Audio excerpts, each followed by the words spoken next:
अस्सलामुअलैकुम, कैसे हैं आप सब। वेलकम टू वीडियो सूफ़ी। और आज की जो मैं अभी वीडियो बनाने जा रहा हूँ, इसमें हम हमारी CS302 की जो GDB है, जिसे हम ग्रेडेड डिस्कशन बोर्ड बोलते हैं, उसका सोल्यूशन मैं अपलोड करने जा रहा हूँ। तो सोल्यूशन दिखाने से पहले नए आने वाले जो स्टूडेंट्स हैं, जिन्होंने अभी तक मेरे चैनल को सब्सक्राइब नहीं किया, उन सबसे प्लीज़ रिक्वेस्ट है कि वीडियो को लाइक कर दें और मेरे चैनल को जो है वो सब्सक्राइब कर दें। सब्सक्राइब बटन पर क्लिक करके उसके बाद आप लोगों को एक बेल आइकन शो होगा, उस पर लाजमी क्लिक कर देना, ताकि जो मेरी न्यू आने वाली नेक्स्ट वीडियोज़ होंगी उनकी नोटिफिकेशन आपको मिल सके। तो चलें, जो है वो सबसे पहले हमारे GDB में जो इंस्ट्रक्शन दी गई होती हैं वो मैं आपको बता दूं। GDB में आपने जो आंसर लिखना है वो आपने टू द पॉइंट लिखना है और इररेलेवेंट डिटेल्स जो है वो आपने नहीं ऐड करनी।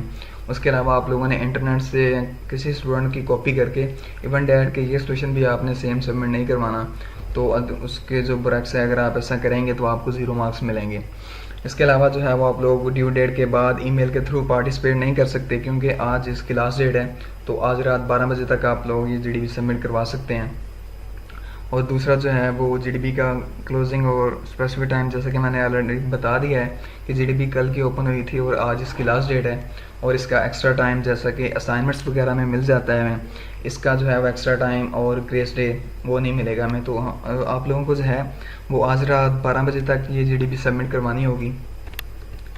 तो चले आए जो है वो डायरेक्ट हम क्वेश्चन की तरफ चलते हैं।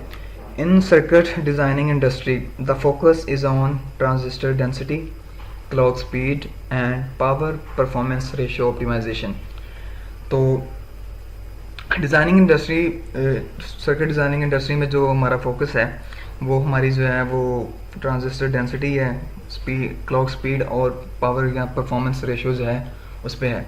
Due to the emergence of dark silicon issue the focus है shifted entirely on power performance ratio. तो डार्क सिलिकॉन इशू की वजह से जो है वो हमारा पूरा का पूरा फोकस जो है वो हमारा पावर और परफॉर्मेंस पे जो है वो चला गया है।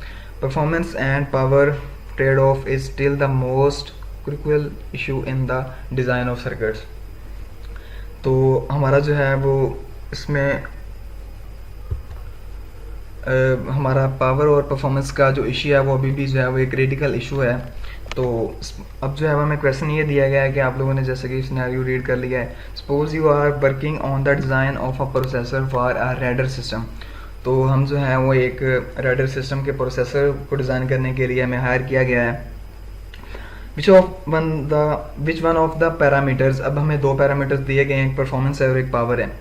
Will you consider being the most important in this situation. तो अब हमने बताना है कि हमने जो प्रोसेसर ये अपना तैयार करना है सिस्टम के लिए, उसमें हमने बताना है कि परफॉर्मेंस और पावर में से जो है वो कौन सी चीज़ ज़्यादा इंपॉर्टेंट है, और उसके अगेंस्ट जो है वो अगेंस्ट, सॉरी मैंने बोल दिया, उसके लिहाज से हमने अपना जो है वो इसका सोल्यूशन बनाना है।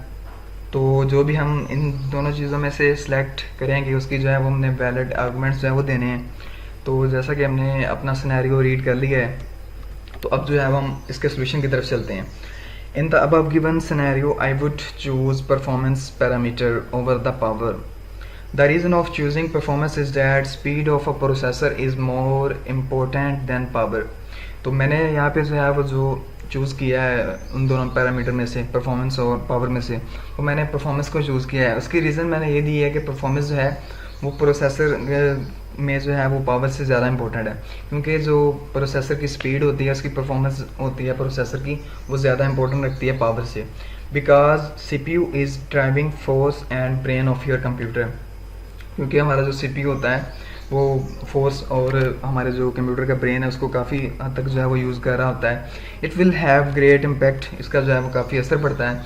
A computers processor speed strongly affects its overall performance. तो हमारा जो कंप्यूटर का प्रोसेसर की स्पीड होती है उसका जो है वो इफेक्ट जो है वो हमारी ओवरऑल परफॉर्मेंस पे पड़ता है। तो जाहिर सी बात है, अगर हमारे प्रोसेसर की स्पीड अच्छी नहीं है तो पावर जितनी मर्जी है उसका जो है वो नेगेटिव इफेक्ट ही पड़ेगा। A faster processor let's the computer perform multiple task competently at the same time. तो अगर हमारा जो है वो प्रोसेसर फास्टर होगा तो ये जो है वो काम क्या करेगा कि हम जो है वो एक ही टाइम पे मल्टीपल टास्क जो है वो उसे कंप्लीट कर सकते हैं। मतलब कि एक ही वक्त में हम लोग डिफरेंट टास्क जो है उनको परफॉर्म कर सकते हैं अगर हमारा प्रोसेसर जो है वो फास्टर है, वो उसकी परफॉर्मेंस जो है वो काफ़ी अच्छी है। तो ये जो था मैंने अपना जो जिससे मैंने परफॉर्मेंस को चूज़ दिया था उसमें जो है मैंने थोड़ी सी वैलिड्स आर्गूमेंट्स जो हैं वो ऐड कर दिए हैं। जिससे मैंने ये बताया कि however the higher number the more your electricity bill is ticking up and the more heat is being generated. Processors that perform tasks at a greater speed inherently require more power, but more and more are optimizing their energy performance. तो यहाँ पे मैंने basically ये बताया है कि अगर हम लोग जो है वो कोई, जैसा कि इलेक्ट्रिसिटी बिल का जो है वो मैंने ये बताया है कि जब हम इसे जो है वो टिकिंग अप करते हैं तो जैसा कि जो हमारी हीट है वो काफ़ी जनरेट होती है, तो प्रोसेसर का जो परफॉर्मेंस है उसमें जो है एक इम्पोर्टेंट जो है वो किरदार अदा करता है। तो उसके लिए जो है वो जाहिर सी बात है कि हमें इसको टास्क को परफॉर्म करने के लिए हमारी जो पावर भी है वो भी रिक्वायर होती है, लेकिन सबसे ज़्यादा जो मेन इंपॉर्टेंट चीज़ है, but more and more are optimising their energy performance. तो ज़्यादा से ज़्यादा जो चीज़ हमें जो है वो ऑप्टिमाइज़ कर रही होती है वो हमारी प्रोसेसर की जो परफॉर्मेंस है उस पर जो है वो ये इन्हिसार इसका होता है कि जो है वो अगर हमने कोई टास्क जो है वो अपने सिस्टम से जो है वो कंप्लीट करवाना है तो उसमें मोस्ट इम्पोर्टेंट जो है उसकी स्पीड होगी। जाहिर सी बात है कि अगर हमारी जो है वो प्रोसेसर की स्पीड अच्छी नहीं है लेकिन उसकी जो है वो पावर अच्छी है, लेकिन फिर भी उससे काफ़ी असर पड़ेगा क्योंकि वो उस टास्क को जो है वो काफ़ी देर में परफॉर्म करेगा। तो इसलिए जो है वो हम लोग परफॉर्मेंस जो है वो उसकी प्रोसेसर की उसको हमने मद्देनज़र रखते हुए अपना जो है वो प्रोसेसर तैयार करना है, उसका डिज़ाइन तैयार करना है। अब जो है वो लास्ट में मैंने let's take an example of two machines. मैंने यहाँ पे एक एग्जांपल दी है। मशीन ए हमारे पास है, उसमें जो है वो 1.3 gigahertz processor Pentium 4 with 4 gigs of RAM. अब हमारे पास जो मशीन है वो उसकी जो है वो स्पेसिफिकेशन ये है। मशीन बी जो है वो लेट्स सपोज हमने कर लिया है कि उसका 2.2 gigahertz core 2 DUO with 2 gigs of RAM. Machine A have lots of RAM, जैसा कि यहाँ पे देख सकते हैं कि मशीन ए की रैम जो है वो 4 और हमारे पास मशीन 2 की जो रैम है वो 2 है। मशीन ए में have the lots of RAM but it's going to run a lot slower because of one core 1.3 GHz CPU। तो यहाँ पे जो है हमारे पास जो प्रोसेसर है वो 1.3 GHz का है, तो इसलिए जो है वो इसका काफ़ी जो है वो प्रोग्राम को कोई भी इसमें अगर रन करेंगे तो वो काफ़ी स्लो इसे रन करेगा, क्योंकि इसका जो है वो जाहिर सी बात है कि रैम इसकी जो है वो पावर काफ़ी ज़्यादा है लेकिन इसका जो है वो प्रोसेसर काफ़ी स्लो है, तो इसलिए जो है वो ये स्लो वर्क करेगा। Machine B will run significantly faster as it's a dual core CPU with a higher clock speed and it will better utilise the 2 gigs of RAM. तो यहाँ पे हमारे पास जो मशीन बी है उसका भले जो है उसकी रैम कम है लेकिन उसमें जो है वो हमारे पास 2 gigs जो है वो रैम है, लेकिन इसका जो प्रोसेसर है हमारे पास वो 2.2 गीगाहर्ट्ज़ कोर 2 है, तो इसलिए इसकी जो है वो हायर क्लॉक स्पीड भी इसके साथ है, तो ये जो है वो बेटर यूटिलाइज करेगा। इवन इफ बोथ मशीन्स है 2 gigs of RAM, machine B would still run significantly faster and more efficient. तो अगर हमारे पास जो है वो दोनों मशीन जो है हमारे पास उनकी जो है वो रैम अगर 2 कर दी जाए तो फिर भी जो है हमारी जो मशीन बी है उसकी जो परफॉर्मेंस है वो इससे ज़्यादा अच्छी होगी।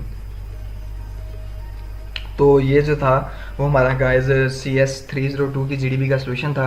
आई होप कि आप लोगों को जो है वो काफ़ी हद तक आइडिया मिल गया होगा कि हमने अपना सोल्यूशन जो है वो किस जो है वो फैक्टर या जो हमें दो चीज़ें दी गई हैं, जो दो हमें पैरामीटर्स दिए गए, तो मैंने आप सब स्टूडेंट्स को बता दिया है कि हम लोग जो है वो ज़्यादा इंपॉर्टेंट इसमें जो है वो परफॉर्मेंस है, तो इस चीज़ को जो है वो आप लोगों ने यूज़ करके अपना सोल्यूशन क्रिएट करना है। नीचे मैंने एग्जांपल्स भी दे दी हैं कि क्यों जो है वो परफॉर्मेंस बेटर है हमारी पावर से।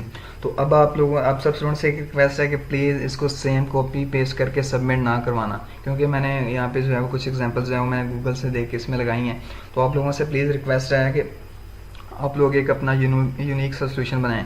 आप लोगों को जो है वो मेरा बेसिकली जो वीडियो बनाने का मकसद ये है कि आप लोगों को आइडिया हो जाए कि जो है वो बेसिकली GDB में क्वेश्चन रिक्वायर है और उसका जो है वो सोल्यूशन हमने कैसे क्रिएट करना है और कौन कौन सी चीज़ें जो हमने ऐड करनी है। तो यहाँ पे जो है वो मैंने आप सब स्टूडेंट्स को यहाँ पे आइडिया दे दिया है काफ़ी हद तक। तो आप लोगों ने यहाँ से आइडिया लेके अपना खुद का सोल्यूशन क्रिएट करना है और आई होप कि आप सब स्टूडेंट्स को जो है वो ये वीडियो पसंद आई होगी। तो वीडियो को लाइक करना मत भूलिएगा और जो है वो मेरे चैनल को सब्सक्राइब कर दें। दुआओं में याद रखिएगा। अल्लाह हाफिज़।